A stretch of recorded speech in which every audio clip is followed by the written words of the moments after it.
नमस्कार, मैं शंभू कुमार सिंह और आप देख रहे हैं नेशनल दस्तक। डॉक्टर परवीन है मेरे साथ। पेशे से ब्यूरोक्रेट्स हैं, आईआरएस अधिकारी हैं, लेकिन डॉक्टर भी रहे हैं, नौकरी भी की है और एमबीबीएस भी कर चुके हैं, मेडिकल ऑफिसर भी रहे हैं और कोरोना में सबसे ज्यादा ग्रामीण इलाकों में ध्यान दे रहे हैं। कई सारे डेन एक संस्था है जो लगातार जिसको डॉक्टर साहब चला रहे हैं, डॉक्टर प्रवीण, और उसको उसके जरिए जो वो लोग जो सिस्टम से बाहर हैं, जिनका न ट्विटर है न फेसबुक है, जिनकी मदद करने वाला कोई नहीं है, उस तक पहुंचने की कोशिश कर रहे हैं।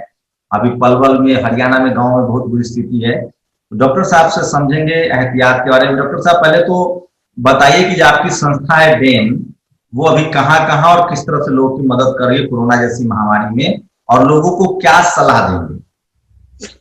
शंभू जी, बहुत बहुत धन्यवाद आपका और नेशनल दस्तक का। मैं सभी आपके ऑडियंस को जय भीम। और मैं अब जो हमारा काम है, जो डैन एम्पावरमेंट नेटवर्क या डैन परिवार जिसको हम अपने कन्वीनियंस के लिए बोलते हैं, तो हमारा डैन परिवार लगातार इस समय पर काम कर रहा है कोरोना के मरीजों को देखने के लिए। शुरुआत में मरीज हमें दिल्ली शहर से या बड़े शहरों से ज्यादा आ रहे थे, परंतु लगातार जैसे जैसे इस बीमारी का में प्रसार हो रहा है, तो हमारी सूचना में ये आ रहा है कि ग्रामीण क्षेत्रों में ज्यादा से ज्यादा केसेस आ रहे हैं और ये बीमारी विशेष रूप से जो वंचित वर्ग के लोग हैं उनको अधिक से अधिक प्रभावित कर रही है। और व्यवस्था के ना हो पाने के कारण, सही व्यवस्था, सही इलाज और इतने बड़े स्तर पर महामारी होने के कारण बहुत से मरीज ऐसे हैं जिनको समुचित व्यवस्था नहीं मिल पा रही। इसी प्रयास में मैं, हमारे टीम के काफी सारे वॉलंटियर, जिसमें करीब 30 से ज्यादा वॉलंटियर, 35 वॉलंटियर्स हैं, वो दिन और रात मेहनत कर रहे हैं। हमारे साथ 9 डॉक्टर्स हैं मेरे अलावा, और हम सब लोग मिलकर इन सभी मरीजों को टेली कंसल्टेशन के माध्यम से और कुछ सेंटर्स चलाकर, हम लोगों ने पलवल में एक सेंटर चलाया है जिसमें, जहां हम कोशिश कर रहे हैं कि जो गांव के या आसपास के इलाके के जो गंभीर मरीज हैं उनको तुरंत चिकित्सा सुविधा कुछ दी जा सके और उनको आगे अस्पताल में भर्ती कराया जा सके। आपका दिल्ली एनसीआर में भी तो आप लोग काम कर रहे थे? जी, दिल्ली एनसीआर में भी हम लोग काम कर रहे हैं, पर अभी हमने 2 दिन से अपना कार्य क्षेत्र, 9 तारीख से हमने ये काम शुरू किया। जैसे जैसे ये जानकारी आती रही कि ग्रामीण इलाकों में केसेस की संख्या बढ़ रही है, तो हमने इस अपने काम को ग्रामीण इलाकों में लेकर गए। डॉक्टर साहब, ये महामारी है, पेंडेमिक है, महामारी है, लेकिन डर, एक साइकोलॉजिकल वॉर भी है। तो वंचित जो लोग हैं, जो एससी एसटी ओबीसी माइनॉरिटी के खासकर जो शोषित वंचित लोग हैं, उनके लिए रोटी भी बड़ा सवाल है।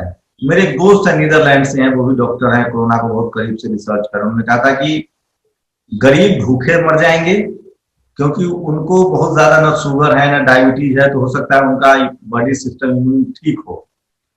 जो मिडिल क्लास है इस देश में, अपर मिडिल क्लास है, जो अर्बन सेक्टर के लोग हैं, जिनका कोलेस्ट्रॉल बढ़ा है, शुगर बहुत ज्यादा है, खाए अघाए लोग हैं, उनकी मुश्किलें और बढ़ने वाली है। तो इसको कैसे देख रहे हैं? क्या जो गरीब तबके के लोग हैं उनको कोरोना इम्यूनिटी सिस्टम भी देख रहा है, या ये अब किसी को भी चपेट में ले रहा है? और कितना डरने की जरूरत है और किस तरह के एहतियात बरतने की जरूरत है? मेरा कहना ये होगा कि डरने की किसी को भी जरूरत नहीं है। किसी भी तबके के व्यक्ति को डरने की जरूरत नहीं है।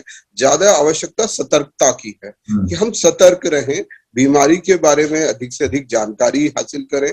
यदि हमारे भीतर कुछ भी लक्षण आते हैं, हमें बुखार है, खांसी है या इस प्रकार के, या हमारा किसी कोरोना मरीज के हम संपर्क में आ रहे हैं, तो ऐसे समय में हमें जल्दी से जल्दी डॉक्टरी सहायता मांगनी चाहिए, डॉक्टरी इलाज कराना चाहिए, समुचित डॉक्टरी इलाज कराना चाहिए, और उसके जो सिम्टम्स हैं, जो लक्षण हैं, उन पर विशेष रूप से ध्यान रखने की जरूरत है। और हमें लक्षणों के अनुसार जल्दी से जल्दी उसके ट्रीटमेंट की जरूरत है। तो यदि हम अपने लक्षणों के प्रति सतर्क रहेंगे, अलर्ट रहेंगे, तो ये बीमारी हमें ज्यादा नुकसान नहीं पहुंचा सकेगी।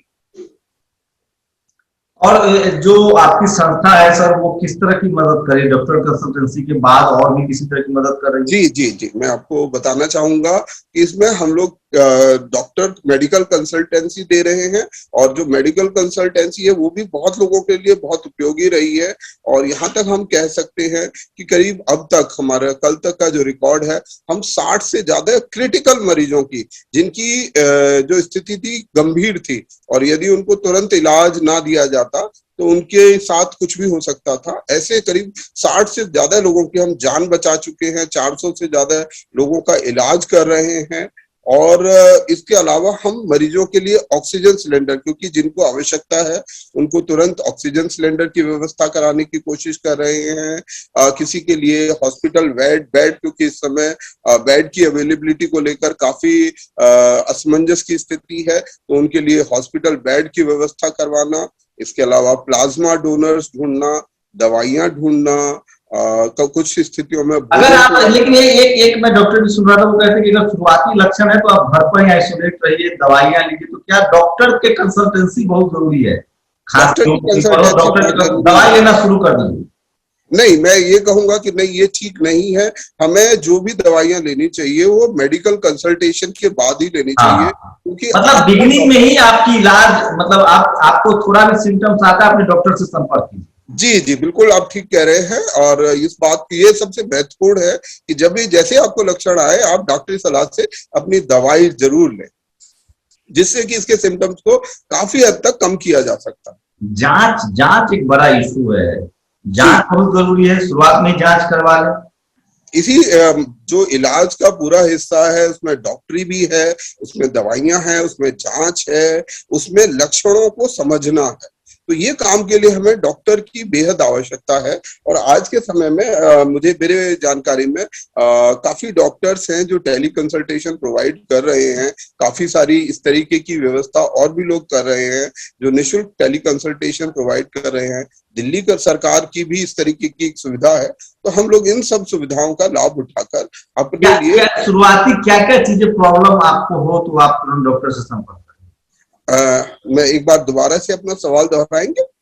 मतलब क्या सिम्टम्स हो तो तुरंत डॉक्टर? जी, मैं आपको बताना चाहूंगा कि देखिए, इस बीमारी में लगभग 85% मरीजों को माइल्ड ग्रेड के सिम्टम्स होते हैं। मतलब 85% लोगों को ये सिम्टम्स बुखार के, मामूली बुखार के सिम्टम्स होंगे, या इतने कम सिम्टम्स होंगे कि उन्हें पता नहीं चलेगा। बुखार, खांसी, जुकाम, ये शुरुआती सिम्टम्स हो सकते हैं। तो ऐसे यदि कोई भी सिम्टम्स हमारे भीतर आ रहे हैं, बॉडी एक इम्पॉर्टेंट सिम्टम है, खराश होना एक इम्पॉर्टेंट सिम्टम है, तो ये सारे लक्षण हम में से किसी के भीतर आ सकते हैं और हमें इनको तुरंत ध्यान में रखने की जरूरत है। और साथ के साथ एपिडेमियोलॉजिकल हिस्ट्री, क्योंकि यहाँ पर यह महत्वपूर्ण है कि इस समय ये बीमारी इतने बड़े स्तर पर फैली हुई है, तो डॉक्टरों को भी इसके डायग्नोसिस के लिए अभी जो गाइडलाइन है वो ये कहती है कि जब तक अदरवाइज प्रूव ना हो, आप कोरोना मानकर इलाज करें। जी, तो ये ग्रामीण क्षेत्रों में क्या रिपोर्ट है डॉक्टर साहब? बहुत बुरी स्थिति हो रही है। दोबारा एक बार बोलेंगे? ग्रामीण क्षेत्रों में बहुत बुरी स्थिति हो रही है।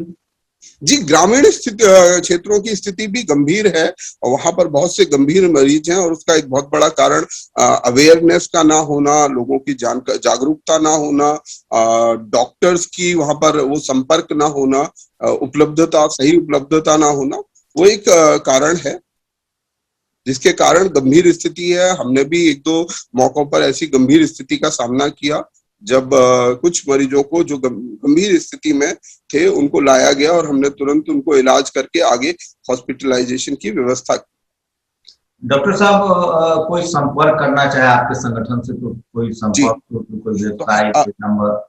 जी, इसके लिए हमने एक हेल्पलाइन नंबर दिए हुए हैं। 2 हेल्पलाइन नंबर हैं, उन पर कोई भी साथी संपर्क कर सकता है और वो हेल्पलाइन नंबर 24 घंटे उपलब्ध है। कोई भी साथी वो हेल्पलाइन नंबर आपको आगे डॉक्टरों के संपर्क में या जो भी आपको आवश्यक सुविधा है उसके संपर्क में लेके जाएगी।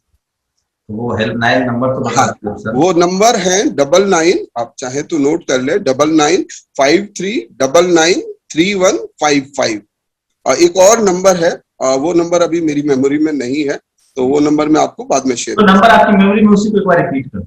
हाँ, मैं दोबारा से दोहराता हूँ, 9953993155। मैं दोबारा से बोलता हूँ, अच्छा, आप लोग कोई चार्जेस नहीं ले रहे हैं, कोई पैसा नहीं ले नहीं, रहे हम किसी भी चीज के लिए, ये पूरी तरीके से सब कुछ निशुल्क है, हम इसमें किसी भी चीज के लिए कोई भी चार्ज नहीं ले रहे हैं। एक आखिरी सवाल डॉक्टर साहब की, ये जो आप लोग कर रहे हैं इसमें क्या आप लोग को मदद भी मिल रही है लोगों से, या लोगों से मदद की अपील भी कर रहे हैं कि आर्थिक मदद करें ताकि और इसको बड़े पैमाने पर बड़ा किया जाए? नहीं, मैं ये कहना चाहूंगा कि हमें काफी मदद मिल रही है, कम से कम हमारा जो एक परिवार है उसमें हमें काफी मदद मिल रही है। ये जो व्यवस्था है, हमने केवल 3 घंटों के भीतर व्हाट्सएप पर कुछ मैसेज भेजकर ये व्यवस्था इकट्ठी की। ये सारे वॉलंटियर्स इकट्ठे हुए केवल 3 घंटे के अंदर में, और जो उसके लिए आवश्यक फंड था वो भी बहुत थोड़े समय में इकट्ठा हो गया था। और अभी भी हमारे जो वॉलंटियर्स हैं, मैं उन सभी अपने वॉलंटियर्स का बहुत बहुत धन्यवाद, पूरी टीम का धन्यवाद करना चाहूंगा कि वो लोग दिन और रात बिना किसी इसके इस कार्य के लिए समुचित तरीके से लगे रहते हैं। और उन्हीं सब के कारण हम ये जो कार्यक्रम है, ये जो व्यवस्था है, ये हेल्पलाइन है, ये चला पा रहे हैं। तो ये मेरे साथ डॉक्टर परवीन थे जो डेन नामक संस्था चलाते हैं। इन्होंने नंबर बताया, आप इनसे संपर्क कर सकते हैं। फ्री ऑफ कॉस्ट डॉक्टरों की कंसल्टेंसी है और आपको तमाम तरह की सुविधाएं मुहैया कराई जा रही है। ये बहुत जरूरी है। डॉक्टर परवीन खुद भी डॉक्टर हैं और इंडियन रेवेन्यू सर्विसेज IRS भी हैं। और ये एक खास है, मैं फिर कह रहा हूँ, जो शोषित वंचित समाज से आने वाले लोग हैं वो पे बैक टू सोसाइटी उनके लिए बहुत उनके जीवन में रहता है। और ये पे बैक सोसाइटी का ही नतीजा है कि इस तरह से लोग इनिशिएट कर रहे हैं। डॉक्टर साहब, कितने लोग हैं टीम में और किन लोगों को और अप्रिशिएट करना चाहेंगे और देश को बताना चाहेंगे कि जो इस काम में आपके साथ भागीदार हैं और इस काम को आगे बढ़ा रहे हैं? इस काम में हम मेरे साथ करीब 30 से ज्यादा वॉलंटियर्स हैं जो अपने आप से इस काम में निरंतर लगे हुए हैं। 9 से ज्यादा डॉक्टर्स हैं। मैं 9 से ज्यादा डॉक्टर हैं आपके साथ? जी, 9 से ज्यादा डॉक्टर जुड़ चुके हैं। तो वो सभी लोग साथी मिलकर इस काम को अंजाम दे रहे हैं। शुक्रिया डॉक्टर परवीन, हमारे साथ जुड़ने के लिए, हमें समय देने के लिए, और समय समय पर हम आपसे बात करते रहेंगे। तो कोरोना में एक दूसरे का हाथ थामिए, मदद का हाथ थामिए, और खासकर आप शोषित वंचित बहुजन समाज से हैं तो आपको आर्थिक मदद की भी जरूरत है। खाने के लिए नहीं लोगों के पास, मजबूर हैं, और उसी वजह से जो देन है, जो डॉक्टर परवीन की संस्था है वो लगातार लोगों को मेडिकल कंसल्टेंसी की बात हो या आर्थिक रूप से, सामाजिक रूप से लगातार मदद कर रही है। जो नंबर बताया डॉक्टर साहब ने, उस नंबर पे आप भी संपर्क कर सकते हैं। शुक्रिया डॉक्टर साहब हमसे बात करने के लिए। धन्यवाद शंभू जी। अगर आपकी इजाजत हो, मैं एक लाइन और ऐड करना चाहूंगा कि मैं कहना चाहूंगा कि ये संस्था मेरी नहीं है, और मैं मानता हूं कि ये संस्था बाबा साहब के आदर्शों पे चलने वाले लोगों की है, जो प्रेम, करुणा और त्याग की भावना से इस संस्था या इस संगठन, इस विचार को आगे बढ़ा रहे हैं। तो मैं उन सभी साथियों को इसका क्रेडिट देना चाहूंगा। तो देखिए, मैंने पे बैक टू सोसाइटी कहा था, जो डॉक्टर अम्बेडकर का कंसेप्ट है, अपने ही देश को और मजबूत बनाने के लिए, अपनी ही मानवता को बचाने के लिए। आज मानवता को बचाने की लड़ाई है। डॉक्टर अम्बेडकर ने कहा था कि विज्ञान की तरफ बढ़े। काश इस देश ने डॉक्टर अम्बेडकर को माना होता पूरी तरह से, तो आज नौबत नहीं आती। एक और सवाल है कि हमारे लोग कर्मकांड में बहुत फंस जाते हैं, उनको क्या सलाह दें? कर्मकांड में बहुत फंस जाते हैं जी, यही सवाल है आपका? कर्मकांड में? जी। मैं ये कहूंगा कि हमारे लोगों को, वैज्ञानिक सभी लोगों को, हमारे समाज को, पूरे देश को वैज्ञानिक सोच की ओर आगे जाना चाहिए। बाबा साहब ने, तथागत बुद्ध ने, और यहाँ तक कि हमारे संविधान ने भी हमें वैज्ञानिकता की ओर आगे जाने की बात कही है।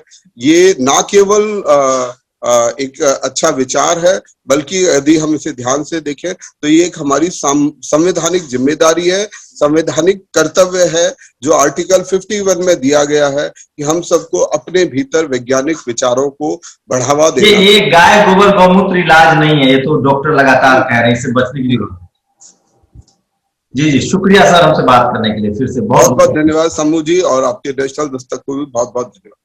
नेशनल दस्तक की आपसे गुजारिश है कि अगर इसको बचाना चाहते हैं तो नेशनल दस्तक को सब्सक्राइब करने के लिए रेड कलर के सब्सक्राइब बटन को दबाएं, फिर बेल आइकन की घंटी दबाएं। नेशनल दस्तक को बचाने के लिए बहुत जरूरी है कि हर खबर को शेयर करें, लाइक करें, कमेंट जरूर करें।